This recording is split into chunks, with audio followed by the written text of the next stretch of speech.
And we're live. We're live. Hey, it's another week of Frag Logic, episode 60. Today joined by Colin, as you guys know, my good buddy, co-host of the show.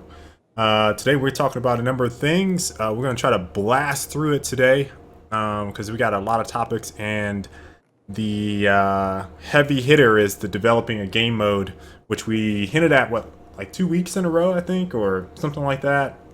We Kind hinted of at it, then forgot about it, and then yeah, and then we hinted at it again. read yeah, so something like that. Yeah, so we normally start off the show. By the way, we're streaming on YouTube and on Twitch TV. I gotta always remember to say that. So if you're on Twitch and there's any issues, you can go over to YouTube. Vice versa, if there's any issues on YouTube, you can go over to Twitch. Sometimes we kind of made this, we kind of put this in place as a safety precaution, and so that I don't have to cut the show on Twitch and then upload it to YouTube later. But today we're doing our normal stuff. We got weekend gaming, got the Star Citizen funding, which I missed last week and wanted to talk about. They're about to already hit that goal for the next million or whatever since their last announcement. We got Sony Project Morpheus. Morpheus. Out of nowhere. Out of nowhere. Out of complete nowhere. As a matter of fact, also the next topic, the Oculus Rift bought by Facebook. $1 billion out of Two nowhere. 2 billion. And that was today.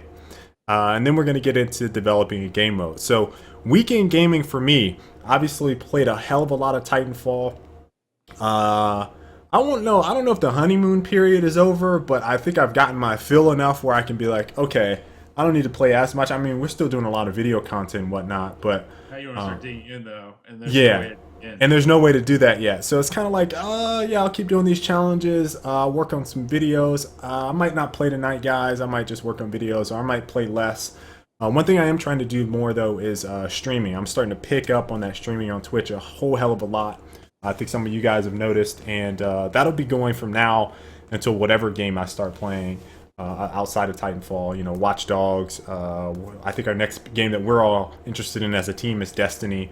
So, I mean, that's what I've been doing lately, streaming on and playing Titanfall. Also played Strife. Now, here's the funny thing, Colin. You know how you got on me about Dota Yeah. and getting through those 45-minute tutorials a piece? I've started the tutorials on Strife, and they are pretty hefty. So, Welcome to MOBAs. yeah, they walk you. That's how it is. Yeah, they walk you through like two almost Warcraft style objective based stuff, and then they throw you into an arena game. And I finished that, and now I'm on my fourth mission, which I don't remember what it is. And they're all trying to teach you how to play the game. Strife is interesting. I gave all of my teammates ZYN beta codes, so I had 5. I used 1 and I gave them 4. If you were a Twitch Turbo member, you probably also received that email and got a bunch. But I don't know if they've downloaded it or not. I don't know if they're going to play. But I started playing some Strife on and off on my lunch breaks alongside Titanfall PC. Played Loadout. Played some Project Spark. We've been talking about that on and off on the show. Played it one of the days that like matchmaking for Titanfall was messed up, and Danny and I were like, why don't we just play Project Spark? Yeah, I need to get it installed just so I can hop over during like real quick bits, whenever servers go down or if we're waiting on something. Yeah, so we played some game modes, and it seemed interesting. Like, you know, the video from the, and here's the thing, the mode that we played, it was almost like a mobile game. Like like you were looking at a 2D screen, and it was like you had to solve a puzzle by making 2 dots connect or something like that, and they had like a maze. All right, and then you showed me the video that showed a freaking music video with almost like a Mario style platforming, jumping through a level. I mean, completely different. Type game, yeah. Yeah, it was completely different. So, you know, the Project Spark team has been getting a hell of a lot of praise. I promise you guys, it's a game that you need to download. It is free right now. It's free. I mean, it's something that I honestly feel like if you have an Xbox One or hell, even a PC, you probably want to download it because it's almost like where Minecraft took us. This might be the next step. Like, this could be the evolutionary step to, you know, game creation and creating objects and just full-blown tool set that gamers can have to create modes. Or I'll even say Forge, where Forge took us with Halo. Project Spark could take us into the next realm of that as something to think about.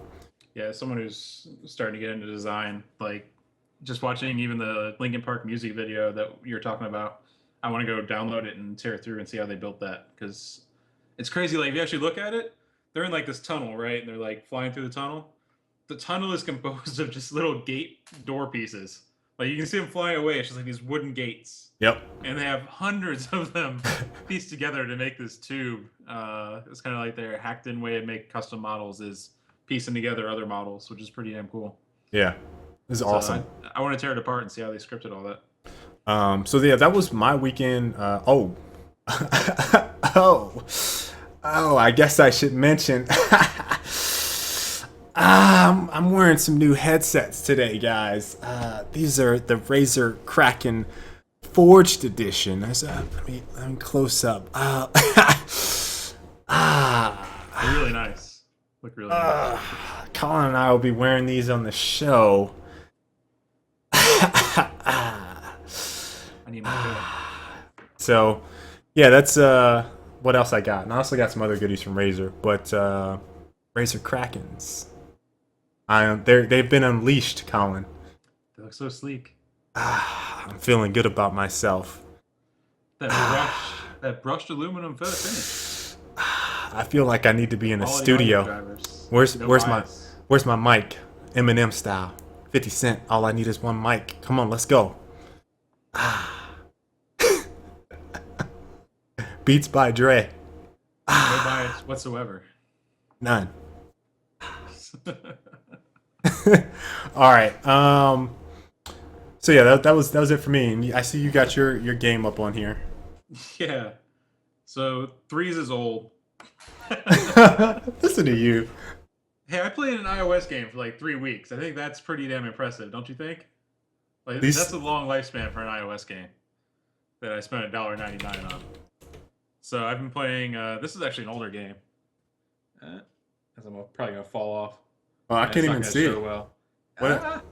What is it? I just see a squiggly line. Here. So there's a ball. It rolls down the track, right? Okay, I see that. And then you tap the sides of the screen to move it, and it drops all the way down, and like you can catch the track again down below. It's called Impossible Road. But it's pretty cool. Specifically because like even when you lose and you fall off the track, like you can catch it back like hundreds of yards down and keep going. Right. So that's actually like the main game mechanic is failing and then catching yourself. Pretty cool. It's no threes, but I'll probably get a good weekend or so out of this. Okay. All right. Here's a funny thing about mobile games. You know, Christy's taking programming. She's doing why is it slipping? Python right now. Python. And yeah, so I don't know what she's gonna do after Python. Probably C plus or C or C plus plus, whatever she's gonna do after that. But she is interested in doing possibly doing some type of game design stuff and programming for mobiles. And so she downloaded a bunch of games. And so I was looking at some of the games that she's downloaded. They're all like pet simulators right now. So she showed me like 3 of them. She downloaded this one where she had to take care of literally pets. And so like they're all on a stage and it looks like Sims. And you just like click on the pets and feed them and make them happy. And the other one, I think is made by the same studio, is one with dinosaurs. And so, like, you hatch dinosaur eggs, and you take care of dinosaurs, and those are the 2 games she's playing, and, along with Candy Crush. So, yeah. Thank you, on the 31K. Thank you, Ram Breeze. We actually got posted over on Kotaku. Kotaku. That was the other thing I did this weekend. Was I spent Sunday editing that, posting it up Monday. Pleasantly surprised to see they posted it. Yeah, the kind of content you usually see posted on Kotaku. Yeah, specifically not Kotaku in like the last since our last video was posted, and even that one wasn't a tips and tutorial style video. But whoever, I believe it was Patricia Hernandez was the author of that. It sounded like she had watched Gears of War tips videos from us. Yeah, and she seemed like she was impressed with our content there. So she seems pretty anxious to see us with the Titanfall stuff, and this is why I've been pumping up, and you guys have heard me on the show say, hey, it's one thing, and this is where I'm going to kind of deviate a little bit from the topic. When things like this happen, it's a testament to like working hard with it, but I think that we have an extra air of credibility versus a lot of other YouTubers when we do tips and tactics stuff, because we have a history in competitive gaming, right? So, we did Major League Gaming for 4 years, pretty much, 2007 to 2010.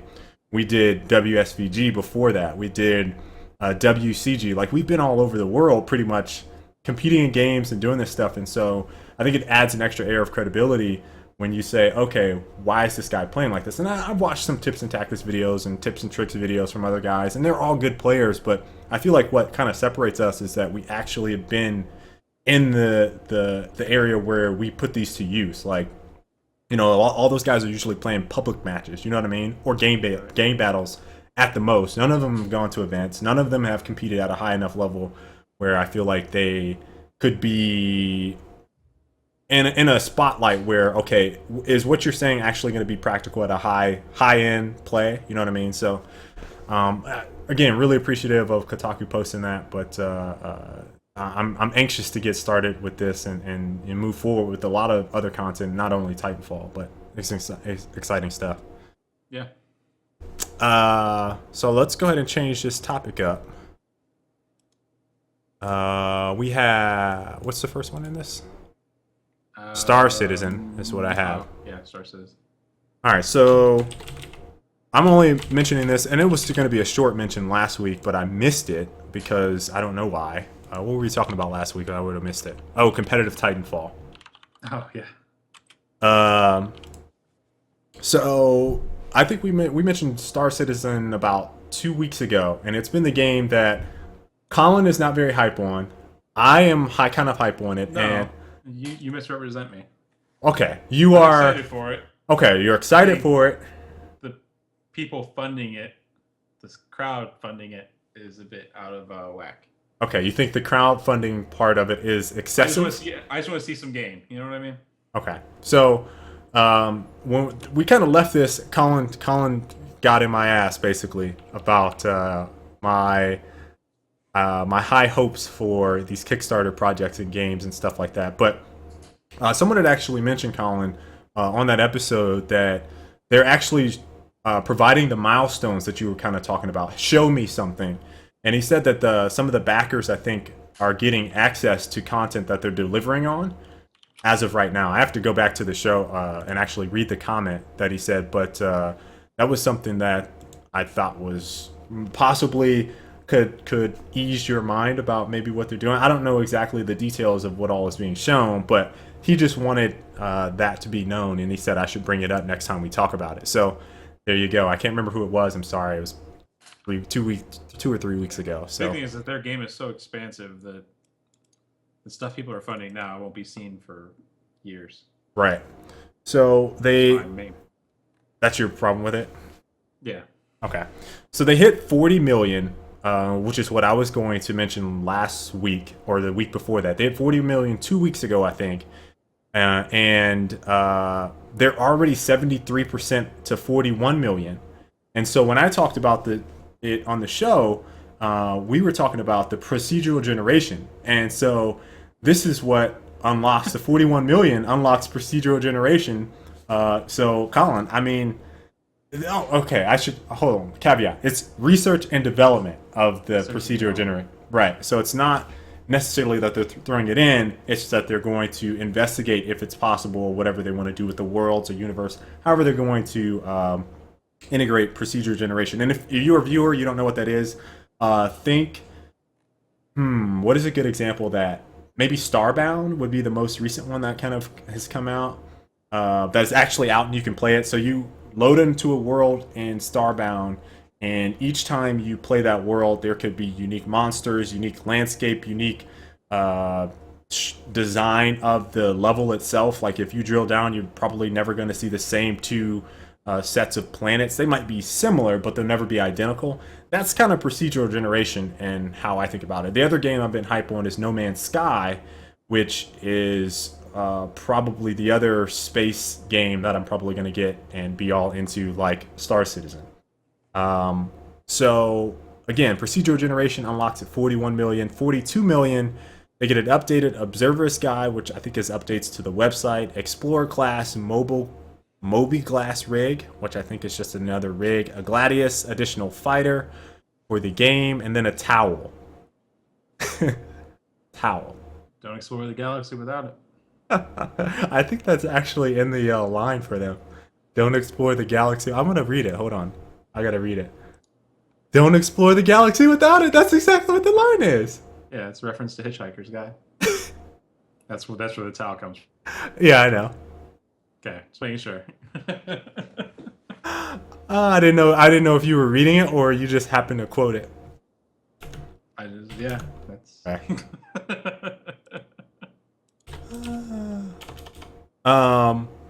So that's the Star Citizen funding news that I wanted to kind of talk about. Obviously, I think I'm gonna just go ahead and do it. I don't know what it is, but Colin, they've reached 41 million, and that was Colin. I know, I already know. Listen, we don't have to have this discussion again.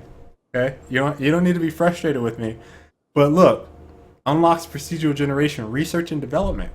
That was my bait, hook, and sinker right there. I was just like, research and development. I don't care. I don't. Colin, I don't care. Look, that's it right there for me.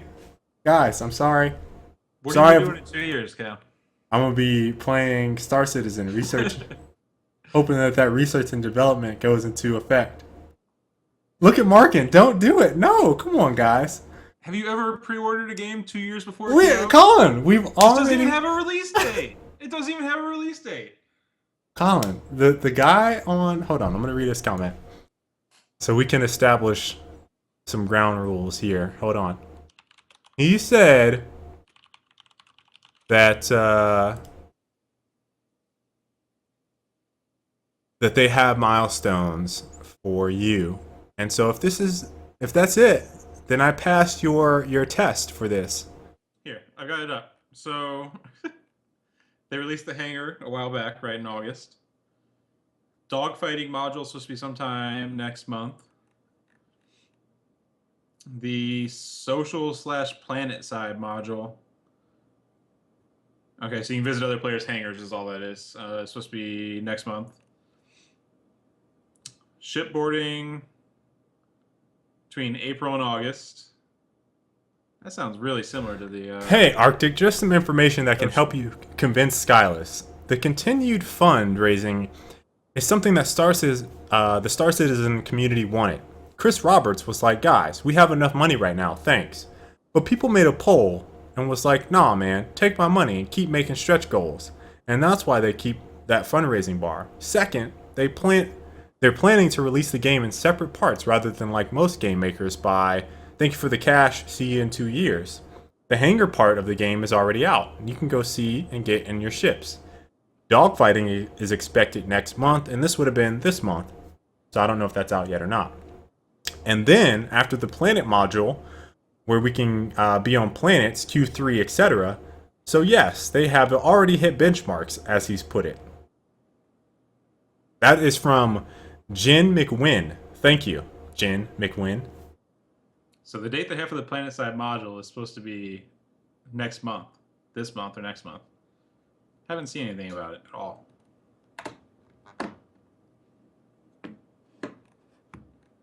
They got my whole thing supposed to be done by next year. They got my money, Colin. They got my money. 2015. They got my money. They got my money. I'd expect 1 year out that the game is almost entirely playable, and then they're polishing shit and finishing up It's a done deal. It's a done deal. It's 10 months away from shipping, according to the website. They haven't shown shit. They've shown a hangar. Done deal. Dogfighting. That is the dumbest shit. Sorry. Put on my Oculus Rift, be in there like, woo!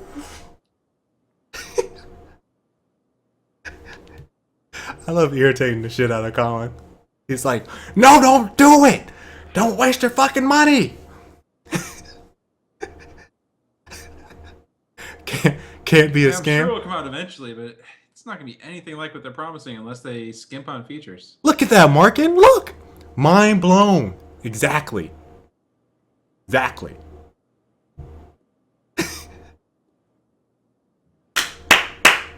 Missed it happen. Thank you, Jen McWin. I know he's joking. I'm gonna be flying in my Oculus Rift like, woo!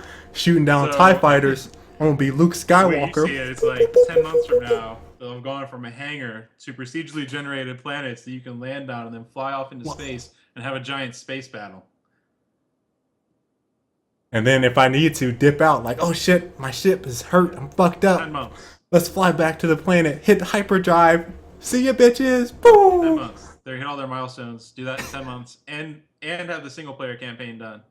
It's crazy. It's crazy how I have it all mapped out in my head. If it doesn't work like it's mapped out in my head, man. You know, there's a good way to make sure that it works out that way before you pay for it, right? What? What's that? Just wait to pay for it. Like every other reasonable person would do.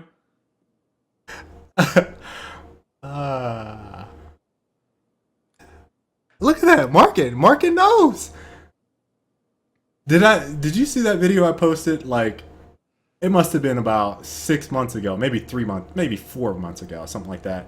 But this guy built this huge like car in his living room and had like it all set up to do Forza style gaming. That's what I gotta get that cockpit, man. Where are you gonna put that, in your living room behind you? Guys, see right there that couch? Get rid of the couch. Couch is gone. And I'll be gone too. Christy will be like, take this shit. You're out of here. Get out of here with that shit. Grandma's boy. Okay. All right, so that's Star Citizen. I think I'm convinced. Procedural generation. Next week will be the determining factor of whether or not I commit some money. You guys don't know by next week. If I don't do it by within the week, then it's not going to happen. There we go. Star Citizen. All right, so let's talk Morpheus. Did you put your pre-order in? Fuck no. Yeah, that'd be stupid. It's not a game, dude. It's not a game. It is a system. We're talking a very large, substantial difference in money here.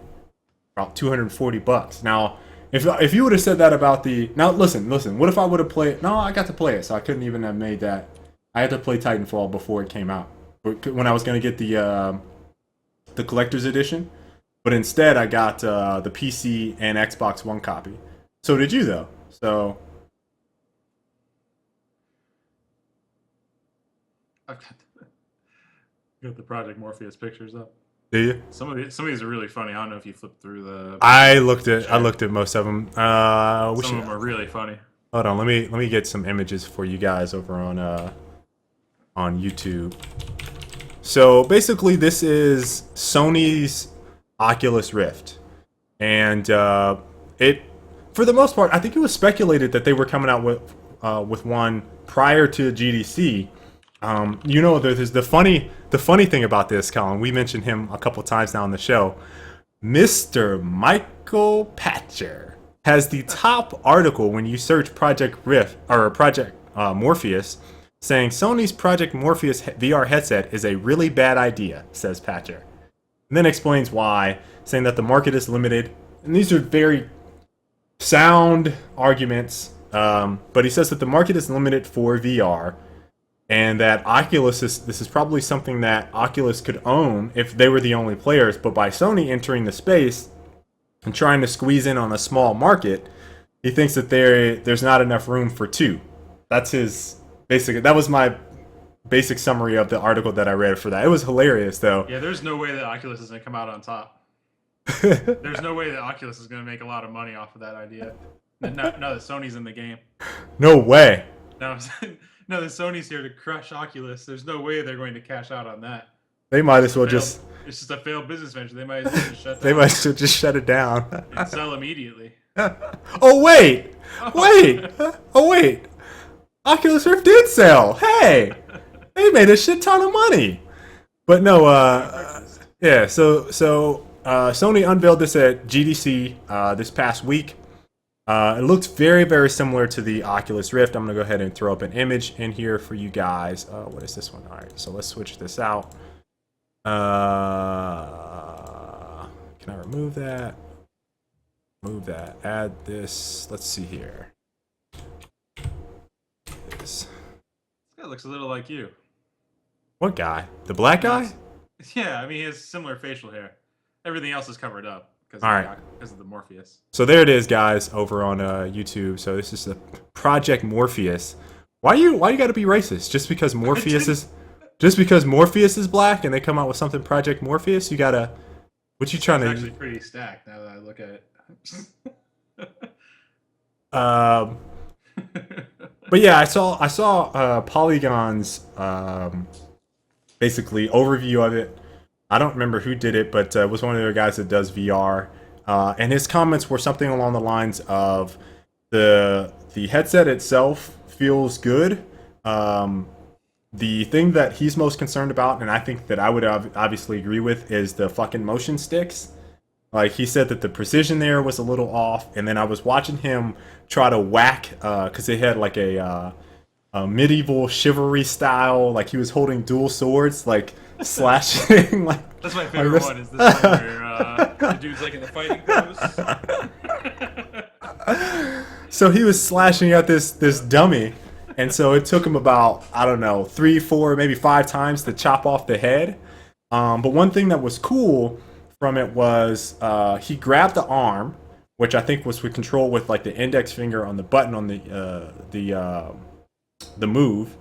So he grabbed the arm, held it out, and then with the other stick he like sliced it. So he sliced off the arm, and then he was still holding the arm. So then he started beating down the dummy with the arm. So I don't, for whatever reason, I was like, "Whoa, this is cool!" But it's totally like trying to get you all hype up on the game by showing you what's possible. My concerns always lie in the developer support for stuff like this. I mean, I just don't know. Maybe Oculus has all the steam right now. Will Sony people hop on board? Will there be is there compatible tech there? I mean, is it? I guess they're using the PC. They're both using x86 architecture there for Oculus Rift and Sony, I guess, at this point. So it's just a matter of developer support for making games that seem appealing to VR at this point. I mean, yeah, I mean, it's kind of like we've kind of heard roughly where Oculus is kind of going with things, and where well, up until today, I would have said it was pretty clear what they were working towards. Obviously, today kind of threw a monkey wrench in things, which we'll get to shortly. But it's kind of like Oculus seems like they were on the right track with which games they feel like work with the system. My concern with Morpheus is that Sony's going to try and force their like first party stuff onto it, and it's just not going to work. That's my initial concern. I mean, like, and the fact they're using the sticks is dude, evident of that. Like the sticks. Did you see the Did you see the video? Up on the sticks. Did you see the video though, Polygon? I don't think I did. All right, hold on. Let me link you guys. So these pictures are really hilarious, by the way. Every single picture that I've seen is hilarious. Every single person looks like an idiot with the virtual reality stuff on. I'm sorry. But you got guys that are just like looking up. You have guys like looking down at their hands like they've never seen their hands before.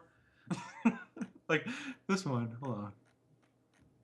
I just been showing pictures the entire time while you were talking. Yeah, I saw you laughing. I was looking at the chat.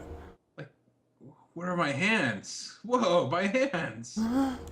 Whoa, hands. If you can see how stupid he looks with the rave sticks. Oh, I can't link directly to this video. I hate how they do the embeds. All right. I mean, it's like you got this, which is the super serious PR promotional shot. Then you got what it actually looks like, which is this dude. Shit, where'd it go? Yeah, here we go. Which is this dude. Awkward stance. I'm not showing any of those pictures on YouTube. You can just imagine it. Just imagine it, YouTube. I'll do all the poses. How about that? The guy's like this. The guy's like this, looking off to the side, where the pose picture is like this. Just all right. Here it is in the Twitch chat.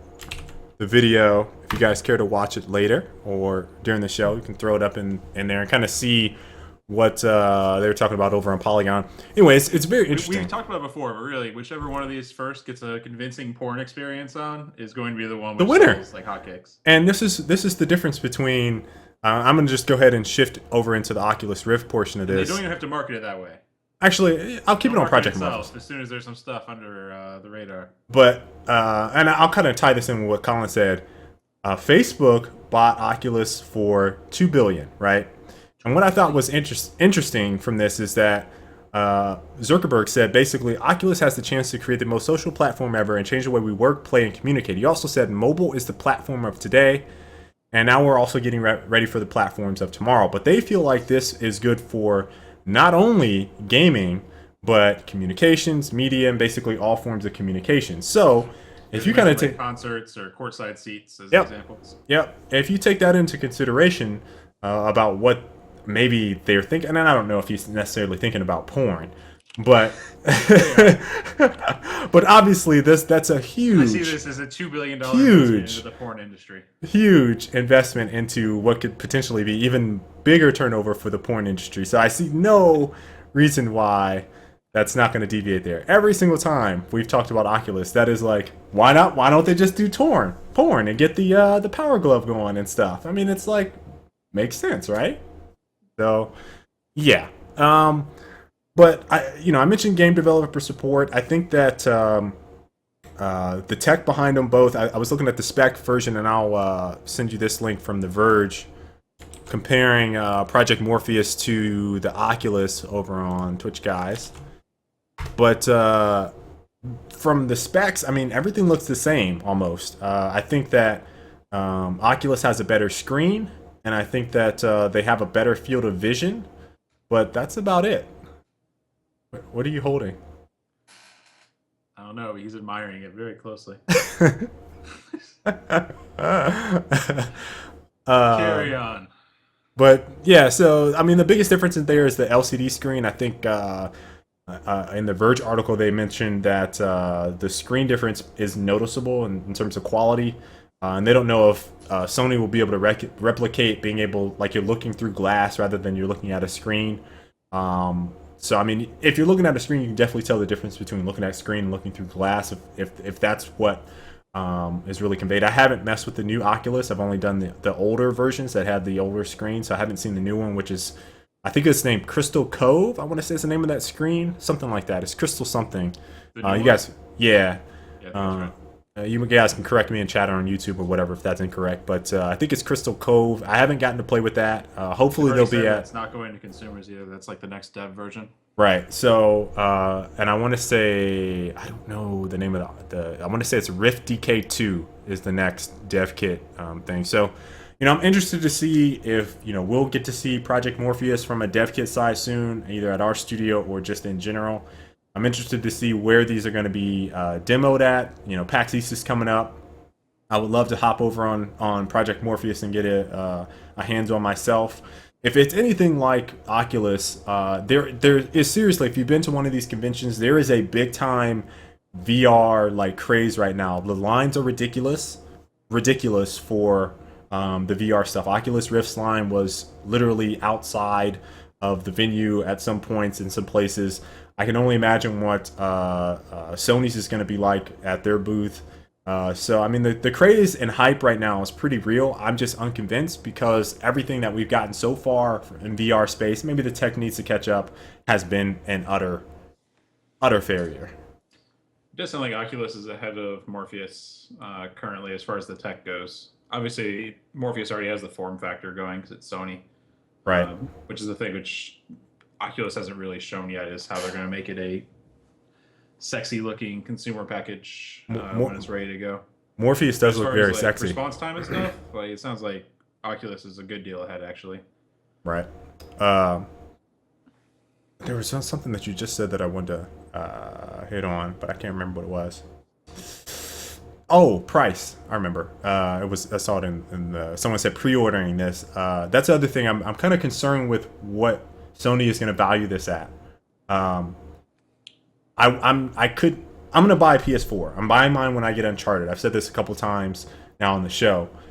If it's another $300, I can't invest. Like, I would not do that. I would rather get the Oculus at whatever it's going to be a consumer price than buy a PlayStation 4 and get the Morpheus at whatever price it's at. If it's more than $100. Like, it's just not interesting to me. But can your PC run Oculus the way that it needs to be run? I think so. I mean, I mean, specs are really important for this stuff. Yeah, I mean, I think I might be on the low end with maybe processor, but my graphics card should be able to handle it based off That's of. the one issue that the PlayStation's going to have is the PS4 already is having trouble hitting the 60 FPS. Yeah, with the benchmarks. At 720, you pretty much need 60 FPS for VR, and they're already struggling. And basically, it sounds like you basically have to run like PS3 type games on it, like running modern games with the two screens isn't going to work. So yeah, that would be very interesting. It's going to be stressed. Yeah. Currently, PCs are pretty stressed running Oculus as well. That's a good point. I'm really interested to hear what you guys would pay for this VR stuff. If you're even interested, I mean, it's been speculated that Oculus is going to be about $250-ish, $250 to $300. I think the dev kits go for $300 right now. Consumer price might be less than that. It might be $200, might be $150. We don't know right now, but if you guys are interested in VR, YouTube, Twitch, I'm really interested to see what price point you guys would feel comfortable with. Personally, I'm at about $100. I couldn't see myself spending more than that. For the Morpheus, for the Oculus, since I've used it, I know what it's like. Maybe a little bit more. You're not purchasing Morpheus, though. There's no way they sell it for $100. Well, then they don't have me. Would be $100. They don't. For production. They wouldn't have me then. I'm just saying that's what my price point would be. I don't see it. I mean, if I purchase, like, I'd be fine purchasing for $500 if I had the $500 to kind of throw at it. It's one of those cases where it's like, this is like the forefront of the technology, so you're kind of paying the adopter's fee. Right. So it's the same as buying like a HD TV when they first release. That's true. Where you're kind of getting at the front. You know it's not going to work great, but you want to be one of the first people with it, and then so on and so forth. I want to purchase it, have a nice setup in my apartment, and charge people $30 for a run. Take my money back. No, Just hand out flyers. I think you could do it. You could probably do it. You could probably do it. One of the things that you need to see. It's like you can't like just pitch it like, hey, we've looked at the videos, yada. Like you have to try it. Like that's the biggest catch. Kind of like the 3D TVs when you were in Best Buy. Remember how you put on the glasses in the Best Buy and watch on the couch and everything? Yeah. But the only way to really try it was to try it at Best Buy, which was probably part of the reason 3D TVs haven't done very well. Because it's ridiculously hard to even try one before you can buy without trying the super expensive high-end model. So I'm gonna run a trial studio from my house, my apartment. There's probably no business laws against that, right? I don't think so. All right. You're get my rent money with it. You go to Craigslist. Go to Craigslist and post up. Want a demo of the Oculus or Sony Morpheus VR? Like, virtual encounters, $30. Tricks. Can you imagine if browsers got behind it? You said got behind it. Got behind it.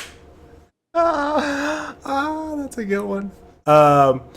But the last thing I want to mention on this is that the thing that I think would sell people on this, including the demos, but people with the Wii got all into the motion gaming about being fit. I didn't see it in play, like in reality of you being able to do it until I went to QuakeCon and they had that Omni station. The Omni is like a treadmill. Treadmill. And like you walk, like it's actually you walking and you're using the Oculus. And that is what sold me on it. I didn't get to demo it because they weren't letting us demo. But that was the coolest thing I've ever seen from a VR standpoint. Like like you could move around. I think he had a gun with him, like it was hooked up a USB gun.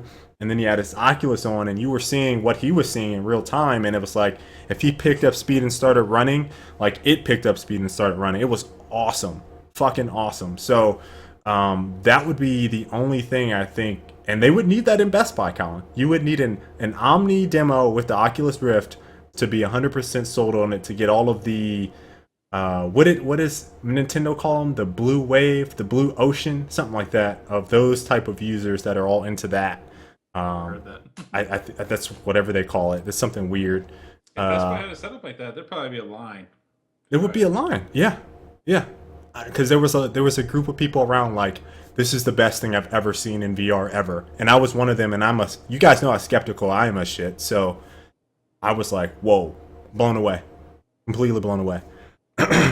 um, so let's go ahead and move on. We got about 20 minutes before the hour mark hits, but we're gonna go ahead and hit the Project Morpheus. We kind of talked about the Facebook and our Project Morpheus. We're going to talk about Oculus. I'll go ahead and touch on this real quick. But if you guys don't know, and we mentioned it a second ago, Facebook bought Oculus Rift for $2 billion. That happened today. And, you know, I did some quotes from Mark Zuckerberg saying that he thinks that VR is basically the platform of tomorrow, and they own the mobile space now, and they're preparing for the future. He says that Oculus has the chance to create the most social platform ever. And then their intended use is to extend the use of its communications, media, and other forms of communication. But they want to basically prop them up and give them the resources that they need to really expand the gaming front. But that's what I kind of got from the press release that they had there. I think the question I want to pose to you guys is, do you think this is a bad move for Facebook to get involved with the Oculus in any way, shape, or form? Colin and the chat. Yeah, like to me, the biggest thing is that it's a slap in the face to the grassroots crowd that's kind of supported Oculus along the way, and it's a big reason that it's caught on. Is guys they have the dev kit, they've been messing around, they've been posting videos, they've been preaching for the Oculus for the past year plus, and pretty much universally, every single person that falls into that group would not have approved the Facebook deal. You know what I mean? Like, it's not the type of people that like Facebook or use Facebook regularly. It's people that were largely invested in it because they felt like it was kind of a I don't know what the word is, but I guess grassroots startup is the way you word it. It's a tech company that was made by geeky tech guys that wanted to make something cool, you know? You don't necessarily associate it with venture capitalists and mega corporations and Right. that kind of thing. Like, that's why they've helped push the tech along and push the people making it, you know? And now those people are kind of left out in the cold, right? Right. And it's one of the reasons that, and I don't mean to cut you off, but it's one of the reasons that Kickstarter was created. If you couldn't get via venture capital, if you couldn't get investors, if you couldn't get those guys, you said, okay, I have this awesome idea. How can I get funding? Kickstarter pops up, and that's where you go. So definitely, I think that is a big slap in the face to them. But then again, I mean, they would want to continue to expand. At what point would you say that Oculus is at the point? And I want to say, did their funding in last year or the year before? It's been about a year and a half now, I think. The Kickstarter? Might have even been 2 years now. They still haven't delivered the Kickstarter stuff, right? No, they did. I think they did. Is that just for the dev kits? Dev kits. I think they did. Okay. I don't know about the rest of the stuff yet, but I mean, at what point are they allowed to say? So let's say even if it was a year from now, Facebook was like, "Hey, we think you're worth even more. We want to buy you for $3 billion." Do you still say it's a slap in the face, or let's say they release their consumer product, it's a wild success, they're still independent, and Facebook says, "Hey, we want to buy you. You're a proven success." Do you think it's acceptable then? I mean, they didn't even get a product to market. You know what I mean? Right.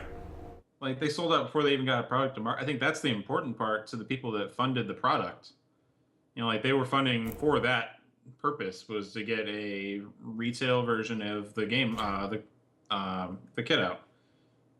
I mean, I know like what was rewarded was dev kits, but it really was that you were working with them to make the thing, right? Like, that's what Right. Kickstarter is. Right. It's being part of the development process is a huge part of it, and they just kind of axed that. So like, they axed all their community connection, I feel like, by doing this. especially like hobby developers that have been developing apps and programs for it, Right. and games. Like people are just doing this strictly for Oculus. Like, hey, I'm making this because the project's cool. I'm really interested, etc. Now it's like they have Facebook money. It's like I'm not going to contribute to the project. Right. Facebook money. You have Facebook money. Like, get out of here. I can definitely see that. As well as Facebook has nothing to do with Oculus. Like they bring nothing to the project except for money. Exactly. Now They that's don't bring any tech along. They don't like none. There's almost no tech over that, except for when they want to integrate Facebook into Oculus. That's exactly Which will where I probably was going to happen go. eventually. Like they can say they won't do it all they want, or like that's not a focal point. Eventually, it's all going to come full circle.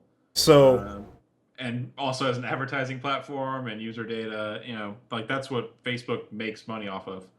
I don't know how many of you guys follow tech. Carrington and I were involved with that pretty heavily. In fact, Carrington tried to start up his own startup back when we were at eBash, like 2009, called Twitbook, I think it was the name of it. Where it was, I'm not going to tell you the story about that, but basically we followed tech for a while, and so Facebook as a platform has once they went to IPO. The concern there was how are they going to make money, right? And then the numbers came out about how much they're making on their mobile platform, mobile ads, yada, yada, yada with ads. And more recently, I want to say within the last, it might have been about 3 years ago, Zynga went IPO because they were doing bonkers on Facebook. And then Facebook changed their structure for how developers make money on their platform. And so Zynga took a huge hit from that. They closed down their Austin offices. They've been struggling to get back to their once dominant form, of a few years ago. Among other decisions. Among other decisions. Yeah, I mean, they made some piss poor decisions. But that kind of concerns me as like, okay, from a developer standpoint, are they saying that Oculus is their new mobile platform so developers can come in and make stuff on the Oculus, and then what type of profit sharing is going on? Is it going to be the same situation as Zynga? Who's going to make the money there? That's a whole issue that I think kind of wraps itself up. And then the other thing there is Facebook makes money from ads. Like at the end of the day, I think the most of their money is generated from ads. Do you really want to see an ad pop up on the Oculus Rift? No, I don't. There's no scenario where I want an ad. There's absolutely no scenario where I want to see fucking LeBron's McDonald's commercial pop up on my Oculus Rift. Like, hey, do you want a Big Mac? Fuck that. Come on now. I don't want to see that. So I think that is probably my number one concern above all else. That's the thing, like, it was never an internet device. Like that was never what it was for. You know what I mean? Like, right. It was for playing games and exploring worlds kind of deal. But it's never really been pitched as an interactive device and an internet device and like social device. That's never really been the direction they've been going for, which is what I was talking about earlier. Like that's been their direction, has been games. Right. Like we're gonna make a thing that makes cool games. And they brought on Carmack, they brought on a couple other developers, and that was the clear direction. But now it's kind of like they say that they aren't going to pull resources off the games team. But they're also going to be developing this other stuff that's like more AR than VR, where it's like being able to sit inside of a concert, being able to be somewhere else than where you are and be at events, which isn't games, and it's be a separate team. But that resources are going to get split and development decisions might be split. They're still developing the tech. And the tech might end up more leaning towards being able to support that kind of thing, which is live streaming, fast, responsive data coming over a wire versus coming from a computer to the device directly, which is what the game stuff has always been about. Right. So, I mean, like, that kind of stuff puts a lot in jeopardy. Yeah. Yeah. Someone says, like, yeah. What's that? Pandora Radio? Can you imagine State Farm commercial? Oh man, yeah. So, I mean, I good on them for getting that money. Getting that money. I'm still concerned as a gamer about what this means. It's like, Xbox saying, "Hey, we want to be the all-in-one entertainment device," versus their previous message, which for Xbox 360, which was, "Hey, this is about games," and PS3 was we want to be all-in-one entertainment system. Oculus goes from focus on games to Facebook saying, yeah, we're going to do a whole bunch of different forms of communication because we think that that's where the tech is going. I don't know what that's going to do. You know, Colin made a great point with it diluting that focus. So let's go ahead in here and get to game modes. Might go a little bit longer today as we cover these game modes and shooters. All right, so we gave you guys an assignment. Some of you guys actually sent us some responses back. I believe it was Russell Melisiah. I don't know how to say his name, but he tweeted us with his game mode selection for Titanfall, which was like a Guardian style. I want to call it kind of. Yeah. That he posted on the Respawn forums and then tweeted us and wanted us to talk about. So thank you. I know we got one person to kind of participate with it to that extent. The ideas that I had, and first off, I think we want to kind of talk about it from a high level, and then we'll get granular. And this was specifically, I think we're going to relate it to Titanfall since that's the game we're playing right now. But from a high standpoint, I'm going to talk about it from our studio. And then I can kind of relate to some others. You have to look at the, I think the vision, theme, artistic design of a game. I think that's really important. So I think in loadout, we could get away with really silly, over-the-top game modes that make no sense whatsoever, but it might fit that universe because of the artistic design and vision for the game.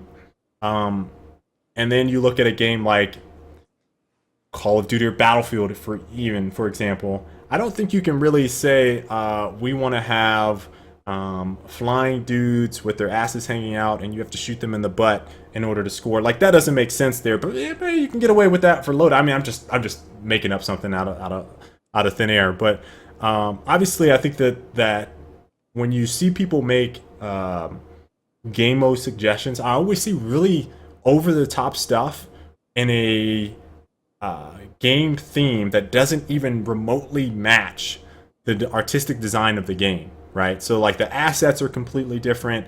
The game mode is like, oh, you should be able to shoot fluffy bunnies out of your gun and the bunnies attack you, and then it's like that might fit in loadout, but that's not gonna fucking fit in Titanfall or Battlefield or Call of Duty. And so some of the suggestions are like, think about the artistic design, maybe change the cute cuddly bunnies to something else that fits what's in that universe or what could be believable in that universe. So I think that's first and foremost kind of where I stand and where people kind of look at from a high level design decision of what fits in the confines of our game. And then the next thing I think you kind of look at would be game mechanics. So what is possible within the game? Like, for example, you have wall running, double jumps, jetpacks, titans in Titanfall. And a game like Call of Duty, you can jump, sprint, crouch, go prone. Speed is a little bit different. So game mechanics also plays a part in the types of decisions that you have to make. And those are the two things that I had specifically down on. Colin, I don't know if you had anything that you wanted to add to that. Yeah, I mean, kind of hitting on both those points is also the idea of it needs to be within the confines of things that exist for the game. Like a lot of times it's like, yeah, what if this was like horde mode and there was AI coming from the sides and yada yada yada, but the game doesn't support that. Like, right. Just doesn't exist. So you're looking at like this massive undertaking, which is never really viable or reasonable for the game that's being made for, and it would be completely different than everything else, which is where things kind of it's immediately like, yeah, that can't be done. Right. And a lot of times that's stuff which comes up on forums a lot. The game modes that we have now, we're going to get specifically into Titanfall.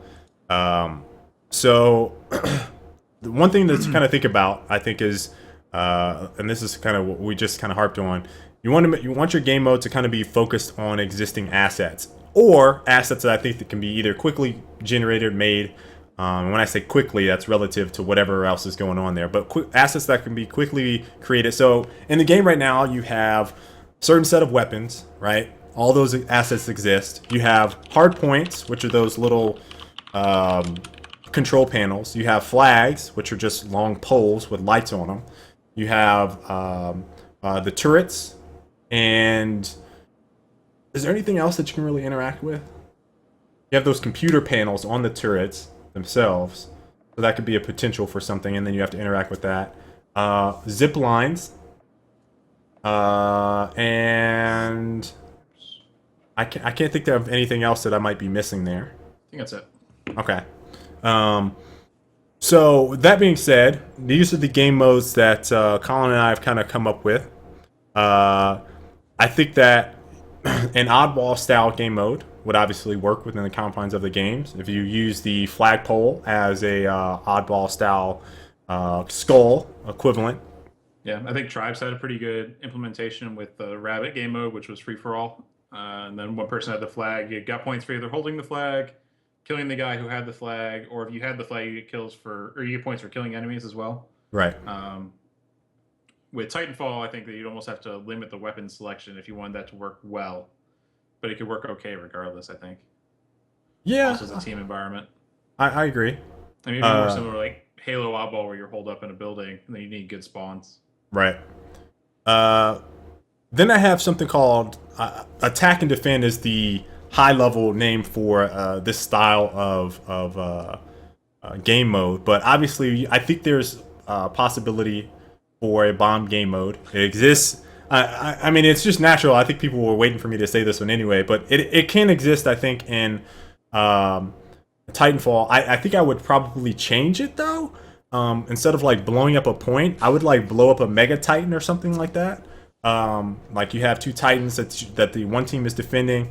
Those could be on reserve. They could be being built, whatever the story is behind that. But they're like Mega Titans. They're super strong or powerful. And I think part of the assets are there to make it quickly. One team has to attack those Titans. The other team has to defend. This is obviously a one life mode. I think that could exist within the universe. The obvious play modes there would be, planting bombs. There would be obviously different paths to each one, different setups, different routes. All that stuff would come into play. The alternative option to this, and wrap your heads around this one, very similar in style, but instead of the Titans, Mega Titans, we're using the existing turret structures, changing the health values to something that is a little bit higher, and then you're playing like a turret defense where the objective is to basically either take out those turrets, like that is a stronghold point, whatever you want to call it. Kind of the same idea as the two Titans, but I think I would instead modify this so that the Titans could actually be put into play and be a little bit more useful, because I don't think they would come into play in a one life mode where you're attacking points. I would probably withhold grunts and stuff from that mode. And Titans could come into play, but I would keep it pretty strict on that 3 minutes in, which can make the difference on the game. To Rush from Battlefield, back when you could destroy the crates. Yeah, so this is very similar to that.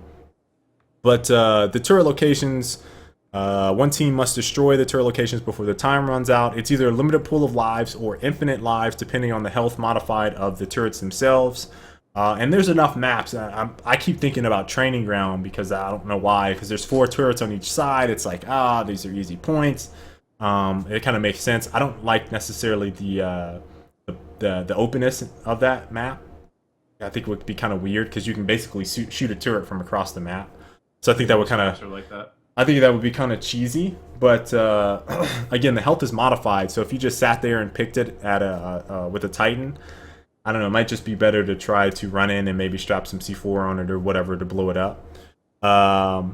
Then the one I kind of talked about, I want to say this was 2 weeks ago when we were talking about modes. I want a time trial mode. And this is the exact thing that I wrote down. Ghost mode, where players can compete against and or challenge other players and their records for a plotted course. All right, players plot a course using spheres. These are all new assets, but I think they could be done with the lighting effect that is used on the flags. But players plot a course using spheres with a start and end point. So you start at a location, you end at a location. You set your spheres in between those locations of where you want each player to hit. And games are sorted by map, friends, public, etc., for finding a challenge a player would like to accept. Now, if you accept a challenge, you beat the challenge. I don't know if you get some type of reward. I don't know what happens to that. But Respawn could have official challenges and timed courses that offer their own distinct leaderboard system. So you can kind of build that on top of the existing game where you hop in. You get to learn the ins and outs of movement. And you also get to go against a ghost of the fastest person. Now, whoever's going to have those fastest times are going to be basically glorified. And I think that would be pretty awesome to have some type of system in there that shows the ghost of Skylus's Nexus flag run 17 seconds. Can you beat it? You know, we kind of put that challenge out there. I think that would be awesome to be able to try to replicate it and perfect that. Which, of course, the thing which Respawn would say to that is that there's no Titans in that mode. Which is perhaps the one thing which they've been kind of apprehensive to do. Yeah. Just, again, it's kind of understanding the game's artistic direction.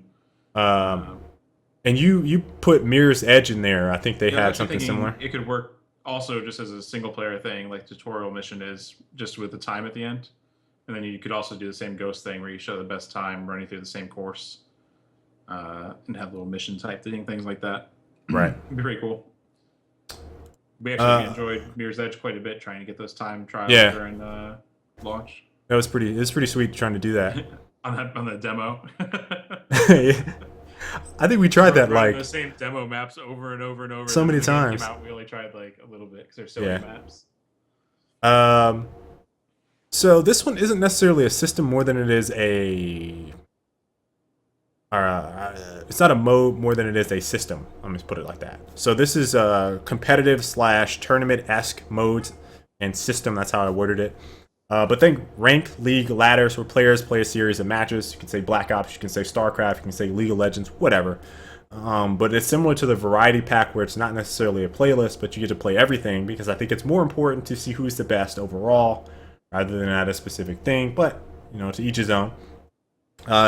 I think it could use a tournament buy-in system wherein it's very similar to CSGO or Dota, where players purchase skins or some type of item to make this tournament pool at the end of the ladder system kind of work.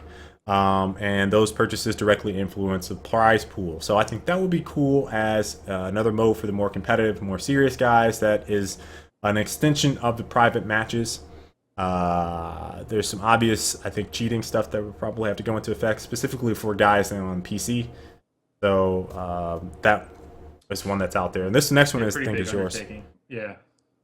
And really, they need ranks. Ranked, yeah. No matter what, because there's currently nothing. Yeah, the one thing which is bugging us in pubs is people using all their burn cards on us. Like, we'll be playing during a night, and like 2 or 3 times a night, a group will just drop 5 or 6 Titans at the beginning of the match on us, and then keep doing it until they leave. But we'll do it straight. We'll do it without dropping Titans, and nothing really happens from it. Like, they just lost their Titan cards, and they'll have another one pretty damn soon. So it doesn't really matter. So the one thing which we've been kind of throwing around is the idea of wagering your burn cards when you spend them. So at the beginning of a match, you'd actually select the cards you want to have available, and you'd also be wagering them. So if you lose, then the weight cards would be distributed amongst the opposing team, which beats you despite you using your burn cards. And then those cards would be like a Battlefield when you knife someone, and you get their dog tag.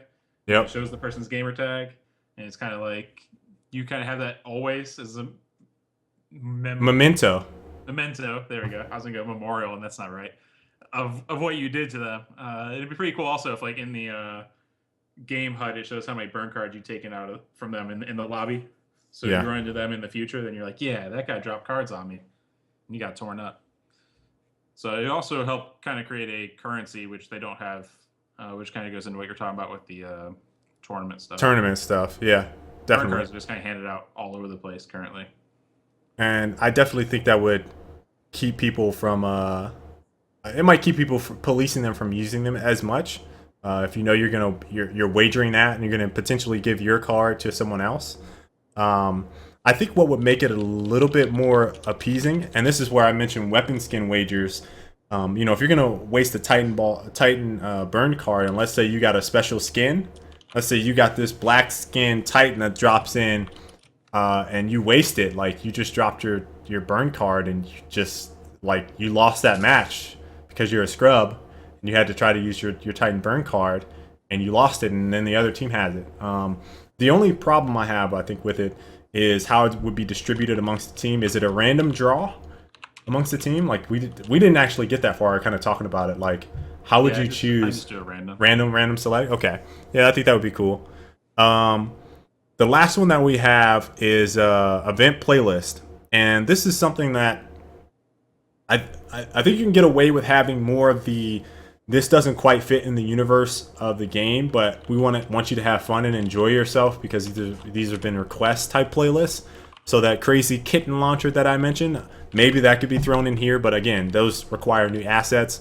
So just kind of thinking about what would be cool in Titanfall. Obviously, pilot-only modes I think would be cool, and you know, basically when you participate in these event playlists, for those of you guys that were in Gears, this is something that was in Gears 3.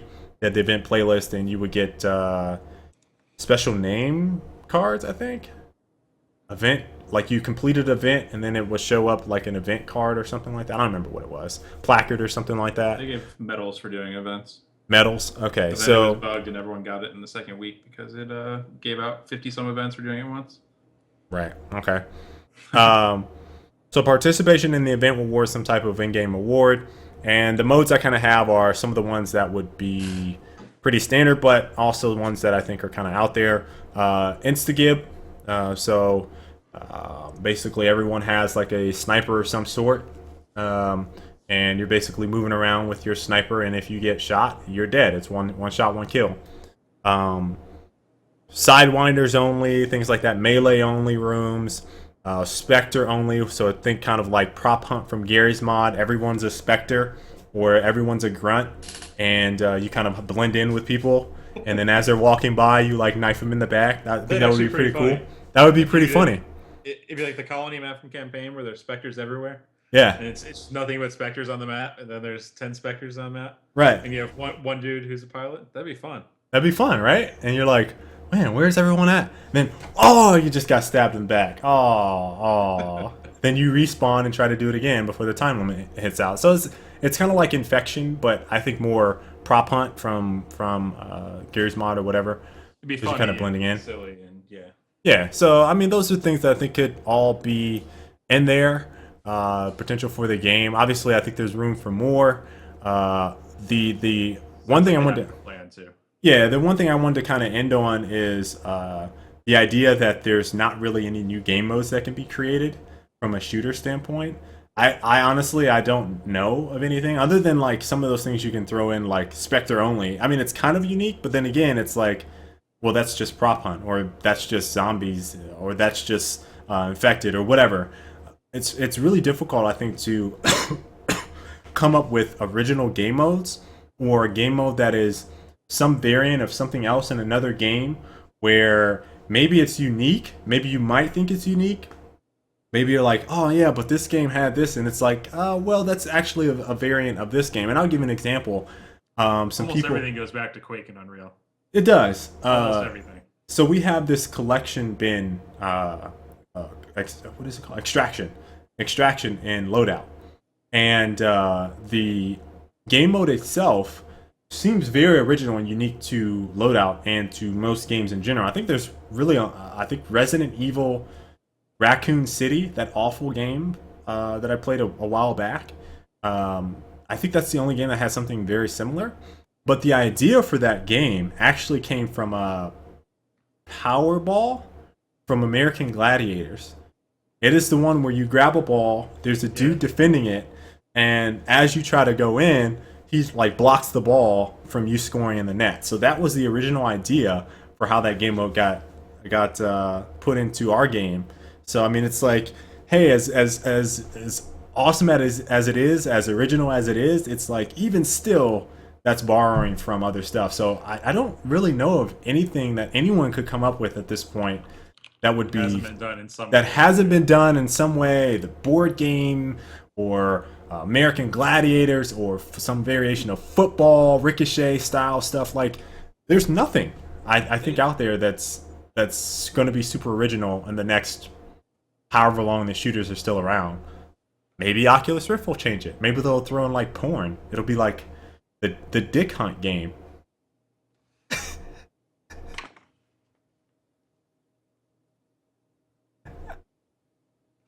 Does that also feature a cartoon dog?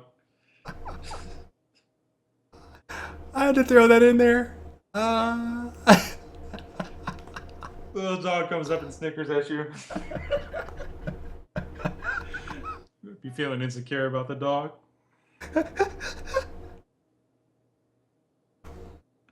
You are awful. You're just awful.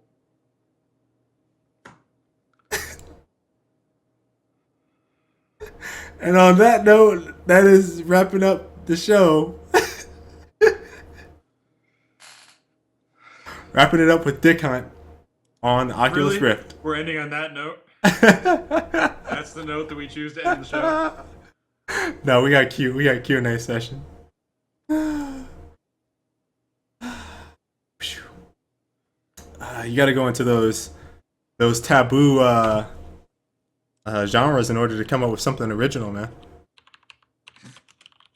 That's where we need to go to the original shooters. Hey, no, wait. Here's something that I think is sort of original.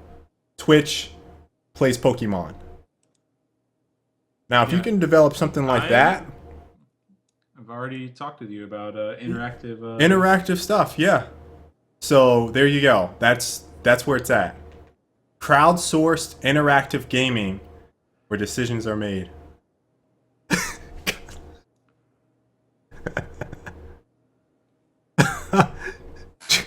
Jiggle, I'm trying to get this. Every time you say that, like a squirrel pops up. Oh man. Oh man. First time I've seen Sky take his glasses off. You know it's bad. And twice in one show. Twice in one show, the glasses have come off. You are just all kinds of awful tonight. Oh man. All kinds of awful. I still got that picture. I want to take that down. Woo. All right, later, Prince. Thanks for stopping by. All right, so we're gonna. Oh, session. Let me get that O in there. Session. There we go. So yeah, that's it that we got for the game modes. If you guys got any original ones, let me know. You guys just heard mine.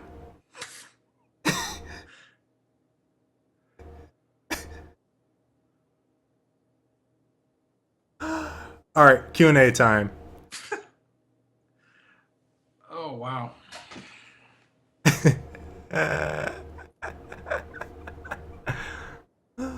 Every kill grants you a stroke. I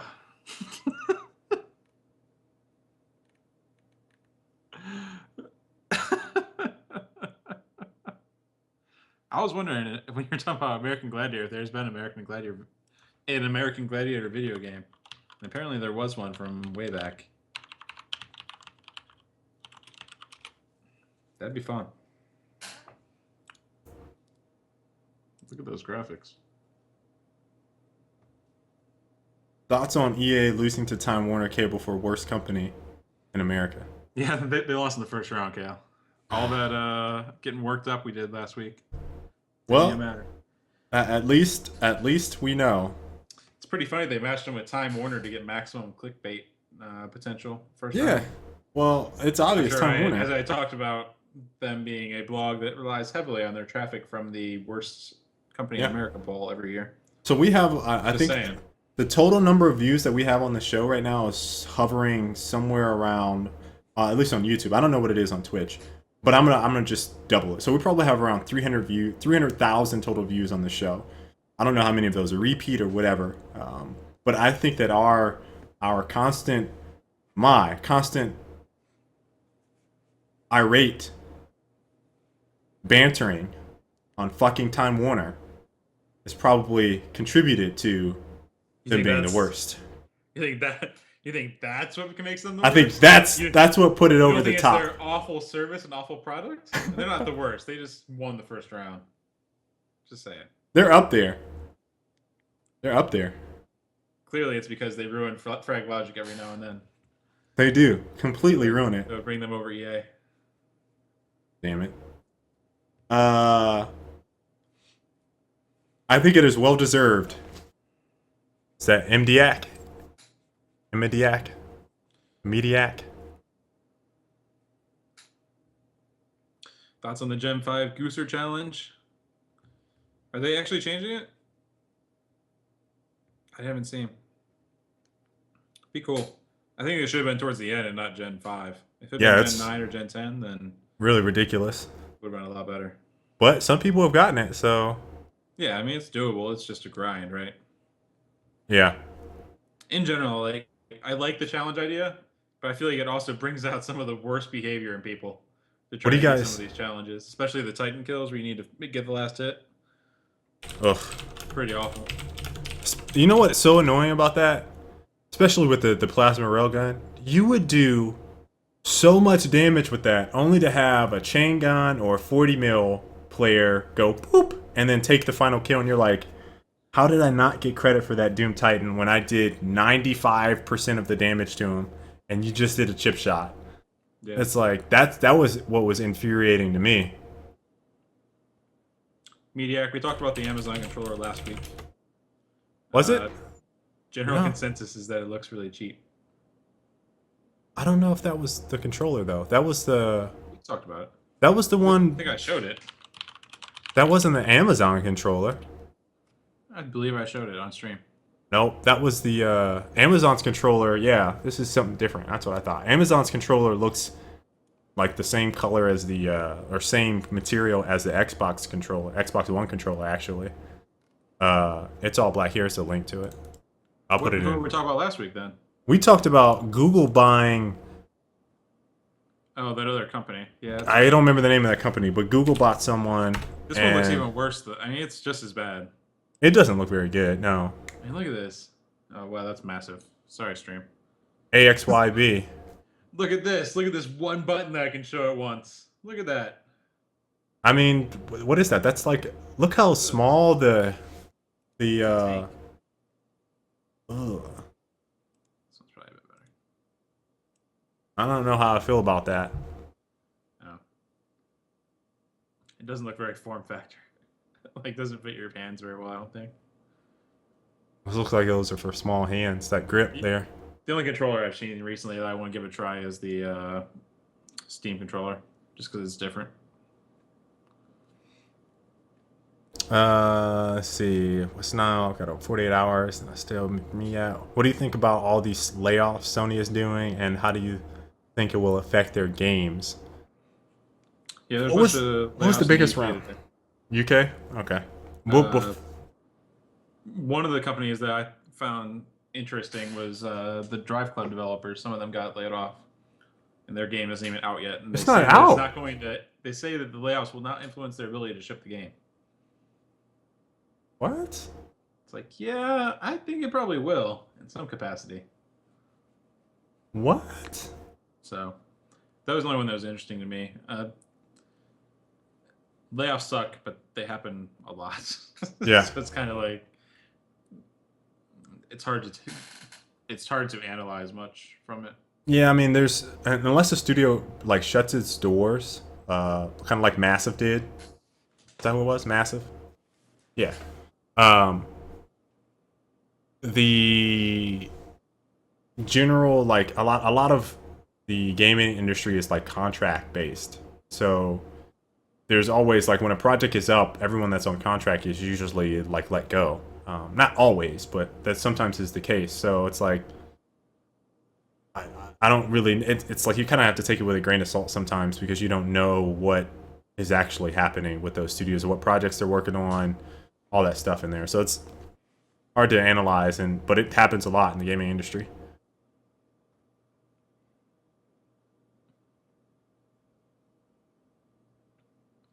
Looks like the OnLive first. You know what? English Wampa. It does look like the OnLive controller. The first one, yeah. Yes, it does. Sort of the one we talked about last week. It looked pretty similar as well. That one was that green, dude. That green just threw it off.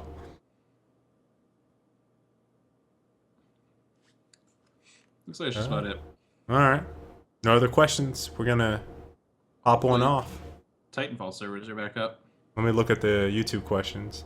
No, YouTube has been Pretty slow today.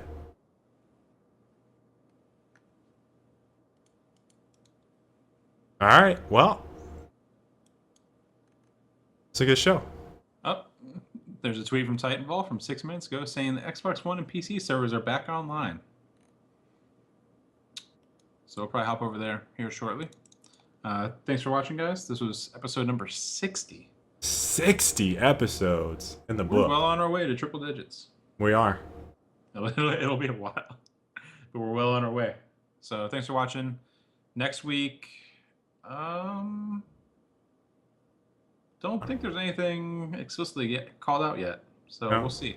Yeah, I got to look through some notes and see if we missed anything, and we'll kind of take some. I'm sure there's some stuff from GDC we can tear apart as well. Since I haven't had a chance to read through, obviously, like GDC talks is a lot of grinding through like hour-long videos, Yeah. 2-hour-long videos, and longer reports. So we can get missed some stuff from that though. There's always interesting stuff from GDC. you Unreal Engine 4. Yeah. Those Which that I've tool been set. meaning to download and mess around with. We talk about all the big engine news. Crytek also announced their pricing model. So yeah, that could be a good topic for next week. So thanks for watching, everyone, and we will see you next week. Adios. Set that alarm if you haven't.